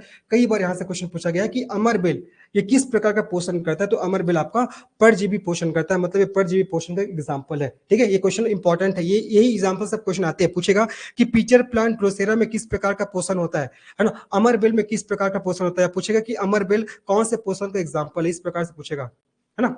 अब देखो मृतोपजीवी पोषण, अब इसमें क्या होगा, मृत जीवों से क्या करेगा प्लांट है वो पोषण प्राप्त करेगा, नाम समझ में आ रहा है, मृतोपजीवी पोषण। तो ऐसे पोषण जिसमें प्लांट है वो मृत जीवों से क्या करता है, अपना न्यूट्रिशन प्राप्त करता है। यहाँ क्या था, यहाँ देखो ऐसा पोषण जिससे प्लांट अपना भोजन किसी दूसरे प्लांट या जीव से प्राप्त करेगा, लेकिन कंडीशन ये था कि दूसरा प्लांट या जीव क्या होना चाहिए, जीवित होना चाहिए। लेकिन यहाँ मृतोपजीव में क्या होगा, मृतोपजीवी पोषण में क्या क्या होता है, जो प्लांट है ना वो मृत जीवों से या जो आपका मृत जो आपका अवशेष है ना वहां से क्या करते हैं, अपने लिए न्यूट्रिशन प्राप्त करते हैं, अपने लिए पोषण प्राप्त करते हैं, वो क्या कहलाएगा आपका मृतोपजीवी पोषण। तो ध्यान रखना, ऐसे पोषण ऐसे पोषण ऐसे पोषण जिसमें ऐसे पोषण जिसमें प्लांट प्लांट मृत मृत मृत चीजों से ना मृत चीजों से अपना पोषण प्राप्त करता है, अपना अपना पोषण क्या करता है जी, प्राप्त करता है, मृत चीजों से अपना पोषण प्राप्त करता है, ये क्या कहलाएगा, यही कहलाएगा आपका मृतोपजीवी कहलाएगा, ठीक है। एग्जाम्पल देखते हैं हम लोग, जैसे कि कवक है ना, एग्जाम्पल रखना, कवक हो जाएगा, कवक के साथ साथ आपका मशरूम हो जाएगा, कवक के साथ साथ आपका मशरूम।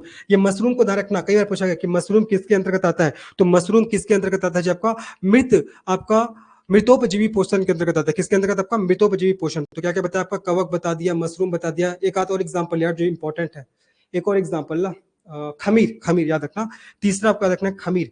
तो ये सब किस में आते हैं, ये सब किस में आता है, आपका मृतोपजीवी पोषण के अंतर्गत आते हैं, ठीक है। तो ऐसे पोषण जिसमें प्लांट से वो आपका मृत चीजों से अपना पोषण प्राप्त करता है, इसके एग्जाम्पल हो जाएगा कवक हो गया, मशरूम हो गया, आपका खमीर हो जाएगा, ठीक है। तो मैंने कीट भक्षी पोषण पढ़ा दिया, मतलब ऐसे प्लांट जो अपने शरीर में नाइट्रोजन की कमी को पूरा करने के लिए कीड़ों मकोड़ों को खा जाते हैं, वही कीट भक्षी पोषण कहलाएंगे। और परजीवी पोषण में ऐसे पोषण जिसमें प्लांट है वो अपना भोजन किसी दूसरे प्लांट या जीव से प्राप्त करते हैं, कंडीशन ये है कि दूसरा प्लांट या जीव आपका जीवित होना चाहिए।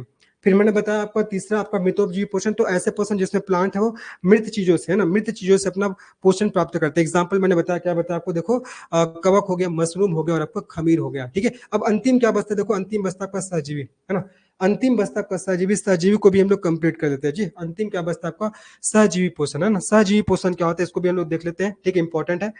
इसमें क्या करते हैं, इसमें क्या करते हैं, आपका दो प्लांट एक दूसरे के साथ रहते हैं है ना, और एक दूसरे के साथ जीवन यापन करते हैं, वो क्या कहलाएगा आपका सहजीवी पोषण कहलाएगा। इसमें दो प्लांट क्या रहेंगे, एक दूसरे के साथ रहते हैं और एक दूसरे के साथ जीवन यापन करते हैं और एक दूसरे की मदद करते हैं, वो क्या किस में आता है आपका सहजीवी पोषण। और सहजीवी पोषण का सबसे बेस्ट एग्जाम्पल क्या आपका लाइकेन, याद रखना इंपॉर्टेंट है, कई बार पूछा गया कि लाइकेन में कौन से प्रकार का पोषण होता है, तो लाइकेन में आपका सहजीवी पोषण, लाइकेन में क्या होता है जी आपका लाइकेन है, लिख दे रहा हूं देखो लाइकेन, तो लाइकेन में क्या होता है, लाइकेन में आपका होता है सहजीवी पोषण होता है। तो ऐसे पोषण जिसमें दो प्लांट एक दूसरे के साथ जीवन यापन करेंगे, एक दूसरे का मदद करेंगे है ना, एक दूसरे का क्या करेंगे आपका सहारा बनेंगे, वही क्या कहलाता है आपका सहजीवी पोषण कहलाता है। इसका एग्जांपल क्या होगा आपका लाइकेन हो जाएगा, क्या होगा जब आपका लाइकेन हो जाएगा। तो ये मैंने आपका प्लांट न्यूट्रिशन के बारे में कुछ कुछ तथ्य बताया जहां से एग्जाम में क्वेश्चंस बनते हैं, ठीक है।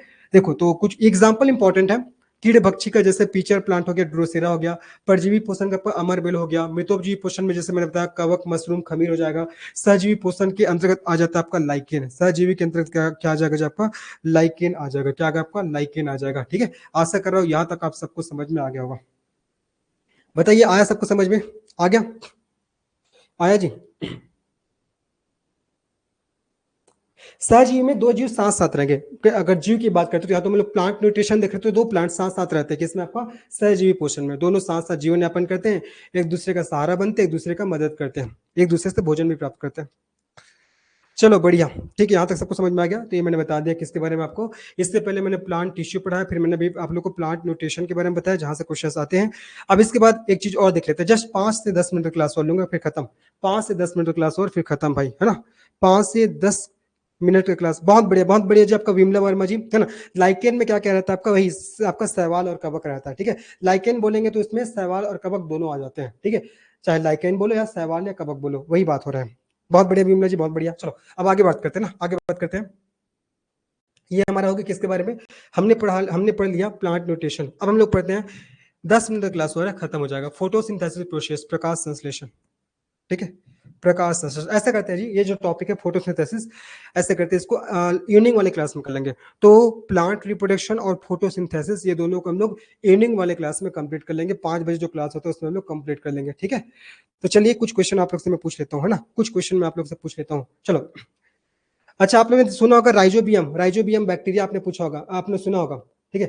राइजो जो मटर के पौधे वगैरह में पाया जाता है, आपने सुना होगा। जब आपका राइजोबियम आपका ये मनीषा जी ने कमेंट किया है, राइजोबियम ल्यूमिनेशी, है ना, ये आपका मटर के पौधों वगैरह में पाया जाता है। ये आपका नाइट्रोजनीकरण का कार्य करते हैं, आप लोग ने पढ़ा होगा, नाइट्रोजनीकरण का कार्य करते हैं।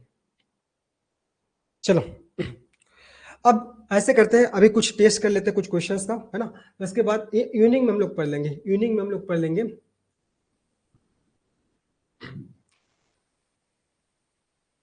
जो रिमेनिंग टॉपिक उसको हम लोग इवनिंग में पढ़ लेंगे, ठीक है। चलो वही तो बोला जी, हाँ वही बताया भूपेश जी, वही तो बताया, नाइट्रोजन फिक्सेशन करता है, वही बताया ना मैंने, मटर के पौधे में पाया जाता है। शायद ये सीजीपीएससी के क्वेश्चन में पूछा गया था वहां से, राइजोबियम नामक जीवाणु से क्वेश्चन।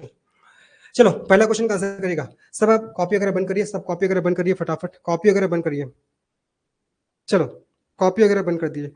विमला जी बता तो रहा हूँ भाई, इवनिंग में तो बताऊंगा, प्लांट रिप्रोडक्शन हो जाएगा, इवनिंग में बताऊंगा। फूलों वाला बोल रहे हो ना, फूलों वाला।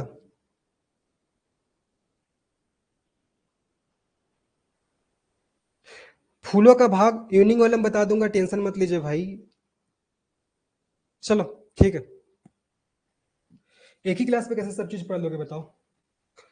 पहले इसको वो करते हैं, कुछ टेस्ट कर लेते हैं, बाद इवनिंग वाले क्लास में हम लोग पढ़ लेंगे, मैं पढ़ा दूंगा, टेंशन मत लीजिए, सब पढ़ा दूंगा।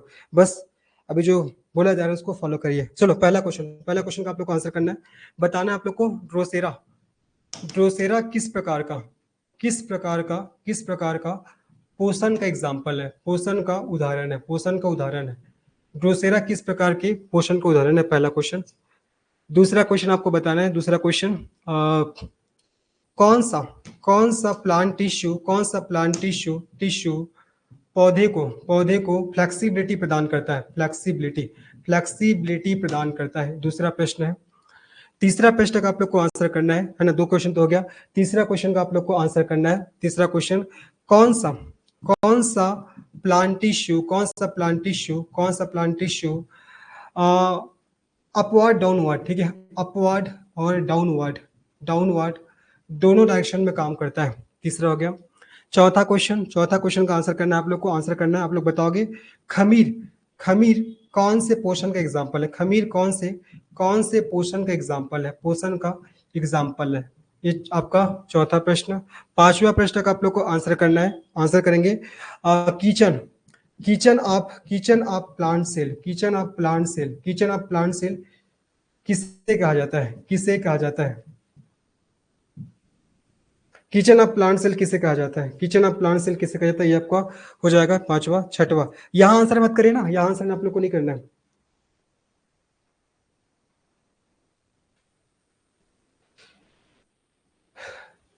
छठवा प्रश्न, छठवा प्रश्न का आप लोग को आंसर करना है, बताओगे आप लोग। लाइकेन, लाइकेन में किस प्रकार का पोषण देखा जाता है, किस प्रकार का, किस प्रकार का पोषण देखा जाता है, देखा जाता है, ये आपका छठवा प्रश्न हो जाएगा।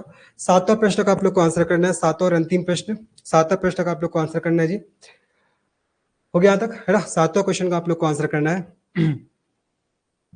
कौन सा उत्तक, कौन सा उत्तक, उत्तक शीर्ष प्रभाविता को बढ़ाता है, शीर्ष प्रभाविता को बढ़ाता है, शीर्ष प्रभाविता को बढ़ाता है। ये आपका सात हो गए। ऐसे करते हैं, एक और क्वेश्चन लेते हैं, आठवां क्वेश्चन, कौन सा उत्तक शीर्ष प्रभाविता को बढ़ाता है, ये आपको बताना है, शीर्ष प्रभाविता को। आगे बात करते हैं कौन सा टिश्यू, कौन सा प्लांट टिश्यू है वो स्टेम की चौड़ाई है ना, स्टेम की चौड़ाई के लिए रिस्पॉन्सिबल होता है, स्टेम की चौड़ाई के लिए रिस्पॉन्सिबल होता है। चलो ये 8 क्वेश्चन है, देखते हैं किसने 8 मार्क्स सही किए। जल्दी से मैं आंसर बता दे रहा हूँ आप लोग को। हो गया सबका, बन गया, बन गया जी सबका? बताइए जल्दी से बताइए, बना सबका?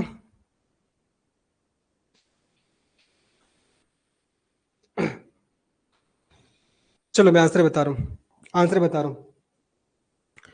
ड्रोसेरा किस प्रकार का पोषण का एग्जाम्पल है? कीटभक्षी पोषण, कीटभक्षी पोषण, अभी जैसे हमने बताया था कीटभक्षी पोषण, ठीक है। इसका आंसर आपका कीटभक्षी पोषण हो जाएगा। कौन सा प्लांट टिश्यू पौधे को फ्लेक्सिबिलिटी प्रदान करता है? देखो मैंने पढ़ा था, याद आ रहा है? कौन सा प्लांट टिश्यू पौधे को फ्लेक्सिबिलिटी प्रदान करता है? देखो जी, इसके जैसे बात बताया था। यह प्लांट को फ्लेक्सिबिलिटी प्रोवाइड करता है कोलेन काइमा। जिन्होंने कोलेन काइमा लगाया सबका आंसर सही है, जिन्होंने कोलेन काइमा लगाया सबका आंसर सही है। कोलेन काइमा, कोलेन काइमा, कोलेन काइमा। इसके बाद हम लोग आगे बात करते हैं, कौन सा प्लांट टिश्यू अपवर्ड डाउनवर्ड दोनों डायरेक्शन में काम करता है? Phloem, phloem. आगे बात करते हैं भैया, खमीर, खमीर में कौन से पोषण का एग्जाम्पल है, मतलब खमीर में कौन सा पोषण होता है? तो खमीर क्या आपका किसका है जी? आपका मृतोपजीवी का एग्जाम्पल है ना, मृतोपजीवी। जैसे ही पढ़ा था, देखो खमीर किसका एग्जाम्पल है, देखते हैं कहाँ है, कहाँ है ये खमीर। देखो जी खमीर मृतोपजीवी पोषण का एग्जाम्पल है। आगे बात करते हैं, उसके बाद देखते हैं नेक्स्ट प्रश्न क्या है आपका, कि किचन ऑफ प्लांट सेल, हरित लवक या क्लोरोप्लास्ट, क्लोरोप्लास्ट। लाइकेन में किस प्रकार का पोषण देखा जाता है? सहजीवी पोषण, सहजीवी पोषण, सिम्बायोटिक। आगे बात करते हैं, कौन सा ऊतक शीर्ष प्रभाविता को बढ़ाता है? एपिकल। देखो यहाँ पास मैंने बताया था, क्या बताया था आपका, इसमें मैंने एक ऊतक का बताया था नाम, एपिकल मेरिस्मेटिक टिश्यू, है ना, एपिकल मेरिस्मेटिक टिश्यू। इसका सही आंसर आपका एपिकल, एपिकल मेरिस्टेमेटिक टिश्यू, है ना, अर्थात शीर्ष विभज्योतक ऊतक हिंदी में बोलेंगे। कौन सा टिश्यू स्टेम की चौड़ाई के लिए रिस्पॉन्सिबल होता है? स्टेम की चौड़ाई के लिए कौन सा टिश्यू रिस्पॉन्सिबल होता है? देखिए यहाँ पास मैंने बताया था, है ना, स्टेम की चौड़ाई के लिए कौन सा टिश्यू रिस्पॉन्सिबल होता है? देखो जी आपका ये लेटरल मेरिस्मेटिक टिश्यू, जिसको पार्श्व विभज्योतक ऊतक बोलते हैं, ठीक है, पार्श्व विभज्योतक ऊतक। इसका सही आंसर क्या होगा आपका? पार्श्व विभज्योतक ऊतक। चलो ठीक है, बताओ किसने 8 मार्क्स सही किए? लेटरल आ जाएगा इसमें, बिल्कुल सही है लेटरल। किसका 8 मार्क्स सही है? 8 to 8 किसका सही है? सब नंबर बता के जाएंगे, सबके सब, बिना नंबर बताए किसी को नहीं जाना है। नीलिमा 8 मार्क्स, बहुत बढ़िया, बहुत बढ़िया जी नीलिमा, अच्छा से तैयारी करिए आप, रिजल्ट आना चाहिए ना आप लोग का। चलो भूपेश 8 मिनट, गजब यार, चंपेश 7 नंबर, विमला 8 मिनट, बहुत बढ़िया, जितेंद्र 8 में 8, अतुल्ला खान जी आपका 7 नंबर है, पूनम चंद साहू जी 7 नंबर, वंदना जी 7 नंबर, मनीषा जी 7 नंबर। करुणा आपका कैसे कम हुआ करुणा जी? एक बार मुझे कंफर्म करिए, करुणा जी आपका नंबर क्यों कम हुआ? 3 क्वेश्चन आपने गलत कर लिया। करुणा जी का 5 है। पुष्पा जी बहुत बढ़िया, पुष्पा जी आपका 8 में 8, गिरधर लाल 7 नंबर, संध्या जी, संध्या जी और इससे पहले करुणा जी, आप लोग बताओ क्यों कम नंबर है आप लोग का? 5-5 आया जी, करुणा और संध्या जी 5-5 नंबर आ रहा है आप लोग का। प्रियंका का 6, लता का 7। कुछ लैंग्वेज वगैरह में कुछ दिक्कत हो रहा है या थोड़ा स्पीड हो जा रहा है, या ऐसा कुछ बता सकते हो कि सर आपकी तरफ से कुछ दिक्कत हो रही है, तो मैं उसको सुधारने की कोशिश कर सकता हूँ, ठीक है, लेकिन कम नंबर नहीं आना चाहिए भाई, सबका अच्छा नंबर आना चाहिए। प्रियंका जी का 6, लता जी का 7, प्रियंका का 6। चलो अच्छा, करुणा जी आप लेट से ज्वाइन किया था, चलो कोई बात नहीं, कोई बात नहीं, है ना, रिकॉर्डेड सेक्शन में जाके और आप लोग देख लीजिएगा क्लास को। चलो संध्या जी आप भी बताओ कम नंबर क्यों आया है? देखो यार मैं तो पूछूंगा, मैं तो पूछूंगा, क्योंकि मैं आप लोग को गाइड कर रहा हूँ, आप लोग को टीच कर रहा हूँ, तो ये मेरा अधिकार भी है आप लोग से पूछने का कि कम नंबर क्यों आ रहा है, और आप लोग को बताना भी पड़ेगा, क्योंकि अगर आपको रिजल्ट चाहिए तो कुछ अनुशासन में रह के आप लोग को काम करना पड़ेगा। अनुशासन लेने से जितना आपको टास्क दिया जाएगा वो सभी टास्क को पूरा करने। संध्या अच्छा, चलो कोई बात नहीं जी, संध्या जी नेटवर्क कट क्या रहा था, कोई बात नहीं, जब प्रॉपर रूप से नेटवर्क आ जाएगा तो इसको रिकॉर्डेड सेक्शन में जाकर देख लीजिएगा, ठीक है। तो इवनिंग वाले क्लास में मिलते हैं, प्लांट रिप्रोडक्शन पढ़ लेंगे, और कुछ कुछ जो मिसलेनियस टॉपिक है उसको भी मैं कंप्लीट करा दूंगा। और कल पहले बता रहा हूँ, किसी को अनुपस्थित नहीं होना है ना, मैं देखूंगा भैया कौन कौन अनुपस्थित होता है, और पर्सनल मैसेज भी करूंगा अगर आप लोग टेस्ट नहीं दोगे तो। चलो अच्छा कोई बात नहीं, देखो मैं तो इसलिए क्या करता हूँ प्रियंका जी, इसलिए मैं ना हिंदी और इंग्लिश दोनों नाम बताता हूँ, हिंदी और इंग्लिश दोनों नाम बताता हूँ ताकि ज्यादा दिक्कत ना हो। और ऐसा जरूरी नहीं कि आपको इंग्लिश और हिंदी दोनों नाम आप याद करिए। अगर हिंदी में आप कंफर्टेबल हो तो हिंदी करिए, इंग्लिश में कंफर्टेबल हो तो आप हिंदी करिए। तो कल आपका टेस्ट है, सुन लीजिए सब, बायोलॉजी का टेस्ट और आपका केमिस्ट्री का टेस्ट। बायोलॉजी क्लास का समय बायोलॉजी का टेस्ट, केमिस्ट्री क्लास का समय केमिस्ट्री का आपका टेस्ट। किसी को अनुपस्थित नहीं रहना, सबको उपस्थित रहना, पहले से बता रहा हूँ, ठीक है। चलो ठीक है भाई, ठीक है फिर पूरा टोटल ना अभी तक जितने पढ़े ओवरऑल पूरा सभी क्लास का होगा आपका टेस्ट। और अच्छे से पढ़िएगा, अच्छे से रिवीजन करेगा, इसी बहाने अच्छे से आप लोग रिवीजन भी कर लोगे मस्त। फिर नया सब्जेक्ट शुरू होगा केमिस्ट्री, मतलब आपका फिजिक्स और इंडियन ज्योग्राफी, फिर उसमें भी बहुत सारे फैक्ट्स याद करना है। फिर अंतिम में छत्तीसगढ़ पढ़ेंगे, छत्तीसगढ़ बहुत जल्दी हो जाएगा, दो दो टाइम लेंगे। देखो फिजिक्स और इंडियन ज्योग्राफी अभी खत्म करेंगे, उसके बाद दोनों आपका जो आपका वो है क्लास है, दोनों क्लास आपका खाली हो जाएगा, सुबह वाला भी और इवनिंग वाले भी दोनों स्लॉट खाली हो जाएगा। तो दोनों स्लॉट में हम लोग छत्तीसगढ़ जीएस पढ़ लेंगे। चलो ठीक है, मिलते हैं नेक्स्ट वीडियो में, तब तक ले सभी को धन्यवाद, बाय, टेक केयर, जय श्री कृष्ण, हरे महादेव।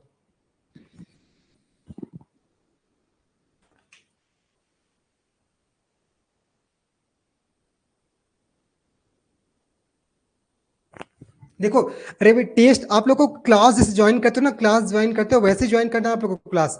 मैं एमसीक्यू आप लोग को दिखाते जाऊंगा, क्वेश्चन आप लोग नंबर लिखोगे, नंबर के बाद आंसर करते जाना आप लोग बस। उसमें टेस्ट वगैरह वही तो है जी, क्लास आपको बस ज्वाइन करना है, क्लास आपको ज्वाइन करना है, क्लास में ही आपका टेस्ट होगा, क्लास में आपको टेस्ट होगा। सेम टाइम में ना, जितना टाइम क्लास होता है वही टाइम में होगा। चलो।